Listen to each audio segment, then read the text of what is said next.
So we have another special guest today, Thibaut Souyris. I think I'm pronouncing it right. I asked him to help me out to pronounce it, but he's the CEO and founder at SalesLabs. And I'm excited for this episode. And the reason why is because I actually reached out to him after I saw a post of his on LinkedIn, writing out an email, cold email copy using ChatGPT. And for many of you, you know that I have like a little swipe file called the Sales Cocktail Swipe File, and I constantly curate really tactical sales advice. And his made the list. And I actually followed the framework and used it for a cold email. I got an open. I didn't get a reply, but I got an open a couple of times. So the problem with salespeople and founder-led sales or anyone that's sending out cold emails is the copy is usually really, really bad. It's either not personalized, not relevant. And so what's interesting is, everyone's talking about like Chat GPT, but actually Thibaut's like ChatGPT advice on using it to write better copy was pretty interesting, and which is what hooked me. And so he's going to talk about that. So I'll stay true to the episode. We'll keep it under 30 minutes. If it gets really good, maybe it'll bleed over. But nice to have you on.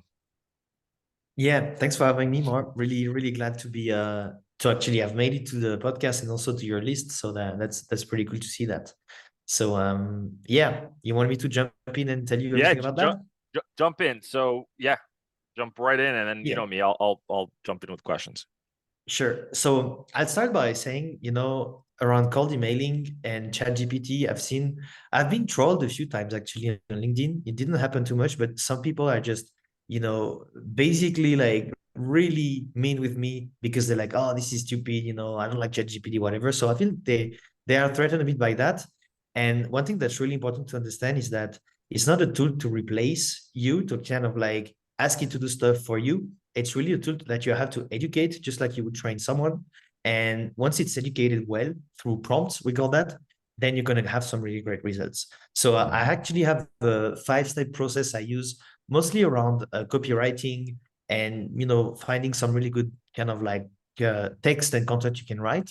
And the first step I use is actually to help me find prospect problems and symptoms. So for me, the way I approach prospecting is that I don't want to go and pitch a product or something I want to sell. I just want to go and talk about a problem, just like we're doing for this podcast. You have a problem, there's a solution. So I'm fishing with problems. And what I see very often with SDRs or people who are selling and prospecting is they know really well about their company, the product, what it does, the benefits and everything, but they don't know much about the problem of their prospects. And so the way you can work with ChatGPT to help you in that is by prompting it to act like your prospect.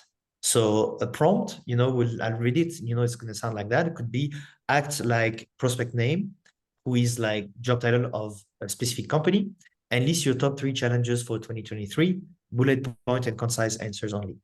So I'm going to give you an example. I would say act like Stephen Baker, who's the head of revenue and operations at Kit. List your top 3 challenges for 2023, bullet point and concise answers only. So when you're doing this, it's a very simple prompt. You're just telling ChatGPT that it has to act like this person. That's their job title, at this specific company. And one thing you can even add is more details about the company. So you could say Kit is a company that does XYZ. They typically solve this problem. And the more data you can add in your prompt, the better the outcome will be. So Two that's really follow-up like, questions. yeah, go ahead. The first one is, I liked what you said about, and I agree with you 1000%. Most cold sales emails are pitching me a product, and so they're assuming I have a particular problem that their product solves. Yeah. What you're saying, and is what I've been how I send cold emails is I'm first trying to really identify if there's a problem worth solving. When you do that, and this you're probably going to go into it, and if you are, then just let me know. But when you're sending out the cold email, you're like talking about a problem in that cold email. And maybe I'm going too far ahead, but is your call to action, is your end game more like, hey, is this a problem you're having, question mark? Or are you looking to say more so, hey, assuming this could be a problem, is this worth chatting about? Like, what's the call to action?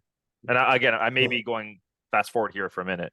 so I'm going to check a bit about that, but basically, it's part of the framework I train ChatGPT on. But for me, I'm saying, I use a framework that is trigger, question, teaser, call to action. So trigger is that's why I'm reaching out to you. You like this post, you got funding or whatever, trigger you're going to use.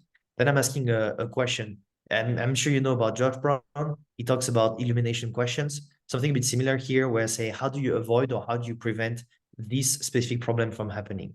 If you have this problem, I may have something for you. I have a quick checklist I can share. Are you interested in learning about that?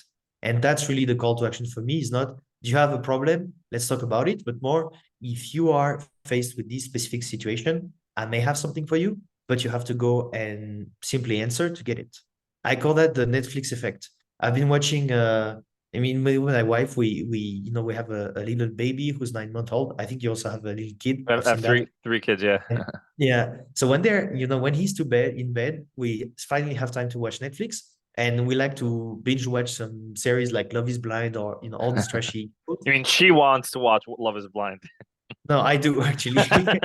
So so it's pretty funny. But then they go and then they start building up drama, and then there's like a huge drama, and you're like, what's gonna happen? And then they cut the episode. So you want to go and find out Yeah. what's happening after. So you keep watching. The same kind of concept we want here is like, do you have this very specific problem with these very specific symptoms? If that's the case, I may have something for you. And that's really like the whole kind of philosophy behind the cold outreach approach is getting people's attention by showing that you understand the problems they're having. I mean, do you think that it creates, and I don't want to digress too much, but do you think it creates too much work for the prospect? Meaning, like they're getting cold emailed 100+ emails a day, and now they have to do a little bit more work to respond back, like creating that drama, that cliffhanger. Do you think it just creates additional work for them to like give you some sort of response versus just like a yes, no? Is that what you're looking for? A yes, no response? I'm just looking for a yes, no, and Okay. that's what I get most of the time because what I'm doing is, for example, I have a lead magnet, like it's a sequence, it's a Yep. sequence template of a LinkedIn sequence, and people really like thousands of people downloaded it, and people really are curious to know what it is. So that's the thing I'm teasing. I'm saying, hey, it's a free guide, a free resource, a playbook, whatever you want to call it, but basically that's what I want to go and say. If you want, I can share it with you, and I'm not Yeah. sharing a case study or whatever. I'm just saying, do you want it? Are you interested? And it's really where I start the conversation. Got it. The second, it's interesting. What my observation is, you're actually not going for the pitch of like, "Hey, is this worth a chat so we can get on a call to do a discovery?" It's more so, it's actually you're approaching this almost like a nurture email campaign where you're providing Yeah. value up front before trying to do a discovery up front. That's the first observation. The second thing, my question is, how, and this may be a stupid question, but how will ChatGPT know what Blake at XYZ company's problems are? I know you don't work at ChatGPT, but based on your observation, like how would it actually know if that's his or her problem? Is it based on the title CRO and they now ChatGPT knows what problem CROs deal with? So typically, and that's a really good point because a lot of people say the data is actually, or the model is trained until data from 2021, which I think it's updated or whatever. But the thing is, people confuse ChatGPT for a web crawler. They think it's Google basically. So they ask it questions, and it comes up with stupid answers. So again, it's only in the prompt. When you say act like this person, basically it's gonna. So I don't know exactly how it works in there, but it's gonna take like data about what the head of revenue does at a company that has 100 million in revenue. I see. So that's why you add more details about the company, and the more details you can add, the more it's going to come up with some more or less relevant stuff, and some stuff will be super irrelevant. Some stuff will Yeah. be actually really good. It's And the so that's closest thing to actually getting direct intel from the person that you're trying to reach out to. yeah. Got And that's the thing. A lot of time, SDRs, when they start a new job, they go to, talk to their boss and they say, oh, yeah, we have this great product. This is what we do. I remember when I worked in my last job at Branch, we had a concept called fingerprinting, which is a very complicated stuff about how you track someone with cookies and whatever. And I had no clue what it was, what it was. And they explained me for hours, and I spent 3 weeks basically learning about that.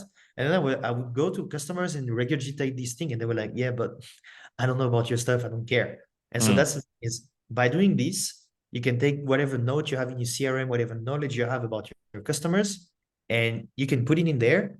And it's going to increase the chances that your wording will be close to what your Interesting. customers are trying to solve. Cool. Okay. Yeah. So step one, create a prompt, and that prompt would be act like title at company. And then if you could provide any other details, like what the company does. Yeah. So act Yeah. like title at company and what the company does. Yeah. And bonus, what you can do is you take the about section in LinkedIn and you paste that, Mm, from the when they talk about different stuff, if they love it. say they dogs or whatever, it's just gonna because ChatGPT is basically something that guesses the next sentence or the next word. And so by adding more and more details, it's just gonna go and create some connections. And then maybe it's gonna come up with some interesting stuff about dogs or whatever. And so that's something that can be relevant. So the more Interesting. data you create, the better it is. Got it. So now chat. Okay, so that's step one. What's step two? So step 1.2, let's say, would be to, because often problems are great, but they are too big. So one thing I like is to add a very simple, once you've done that, you ask ChatGPT to give you symptoms. So I'd say now list 3 symptoms for each challenge that you've described, bullet point and short answers only. And so what it's going to take is going to take like the challenge you talked about, and it's going to give you symptoms typically of these challenges. So for example, I get something here where, we had our head of revenue operation and the challenge was scaling sales operations. And one symptom of that would be inconsistent or undefined sales process, inefficient use of resources and time, or difficulty in accurately forecasting sales and revenue due to a lack of visibility and reporting. So you see here, if I'm saying, hey, do you have issues with sales operation? It's a bit weak. But if I say, how do you avoid difficulties in accurately forecasting Mm. sales and revenue due to a lack of visibility or whatever? And so that's something where it's a bit more of a how you say vivid symptom people will experience, and that's really like that's the kind of part 1.2 that's going to help there. Is there a 1.3 where you ask ChatGPT to do like, hey, what is an impact? Like, what's a pain that they're dealing with? Like rephrasing that question that's more like feeling. I didn't actually try it, but that would be a good one to try. Yeah. So and it brings us to like the kind of part 2, which is training the model on a specific framework. So once you're in there, you have these symptoms and you can actually you want to use these symptoms. So you have 3 challenges, 3 symptoms per challenges. So that's like 9 symptoms basically. What you can do is you're going to say to ChatGPT, okay, you have 9 symptoms. Now what I want to do is I want to show you a specific framework I use for prospecting. So for me, I use mine: trigger, question, teaser, call to action. So I'm training it. I say, okay, this is what a trigger is. This is what a question is, what a teaser, call to action. Here's an example, by the way, with the first symptom you gave me. Now, what you're going to do is build a list or build like 8 other call to outreach messages based on what I showed you. And you're going to basically come up with that. And so that's why it's extremely powerful, because you're training the model on something specific. And then what it's doing is like taking everything and it's like rearranging, like the kind of words in there. And then sometimes it comes up with stuff that are not that great, but in most cases, it's really good. And it's just saving you like, 30 minutes of writing like messages if you were to do it yourself. So that's interesting. So those are the steps, right? Because I have a few follow-up questions. So Can you repeat that? so those were the steps. So the first step, the prompt, the 1.2, those are all the steps, Yeah, right? Okay. So my that's the my second step. is there how many steps are there? There's yeah, I mean that's for writing. So basically, Right. there's more steps to book the meetings, but we can stick with these two We'll steps. stick with That's this. We'll probably do a yeah, part two or have you do a yeah, workshop.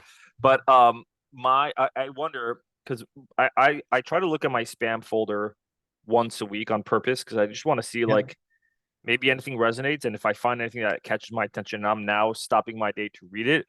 That is a good cold message. And I find that a lot of cold emails just lack this conversational tone. It's almost like it's a cold email because the sort of language they use. yeah, I can't imagine that Chat GPT is going to speak conversation unless you prompt it to. Like, can you tell them after all the steps? Can you say, you know, change the message to make it sound more conversational? Can you do that? Because I know Jasper.ai does that when you're asking, you're yeah, putting in prompt, and then you can say, hey, put it in the tone of Gary Vaynerchuk or put it in the tone of yeah. whatever.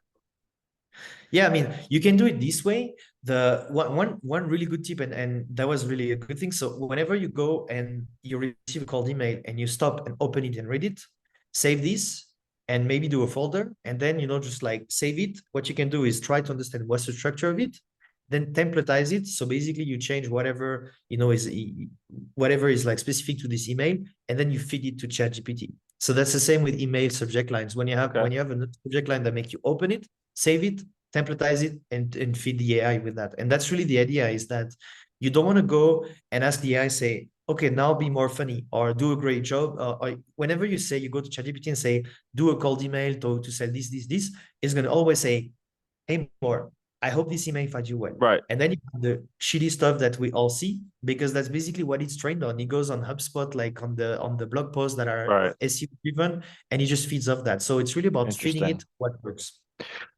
So if you were to feed it an email template that worked really well, that got your attention, or maybe somebody, maybe you wrote an email template and you put it on LinkedIn, when you feed it, what's your prompt when you feed it? So basically, what you're doing is you're asking, you say, okay, now act like, and the act like is something that works really well, where you make it, I don't know exactly how it works, but it makes it makes the AI turn into this person. So Hmm. you could act like an experienced SDR. You can give them, more details. You're working here, you're working there, but act like an experienced SDR.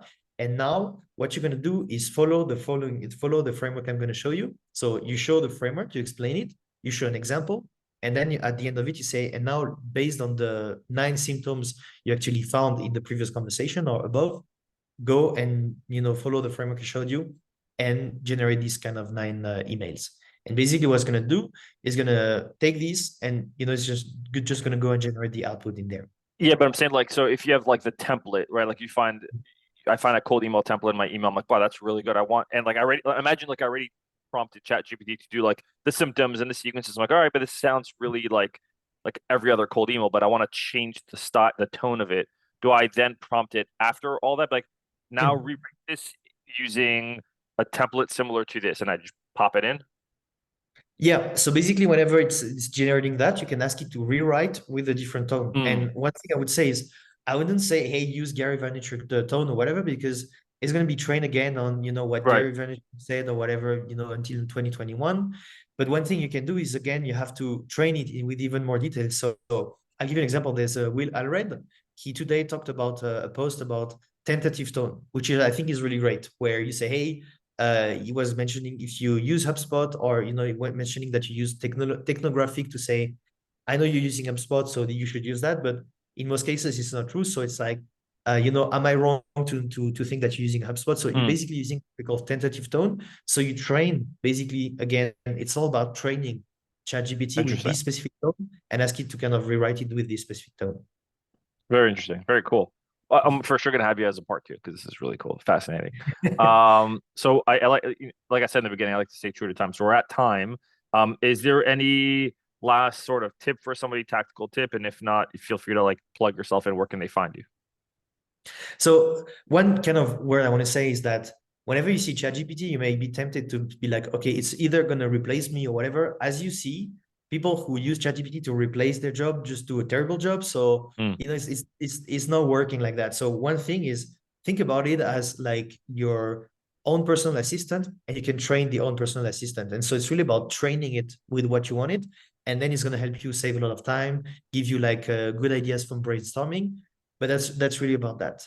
And the second thing, I want to say is like right now I'm working on building a course around AI prospecting. So a lot of what I talked about is going to be in there.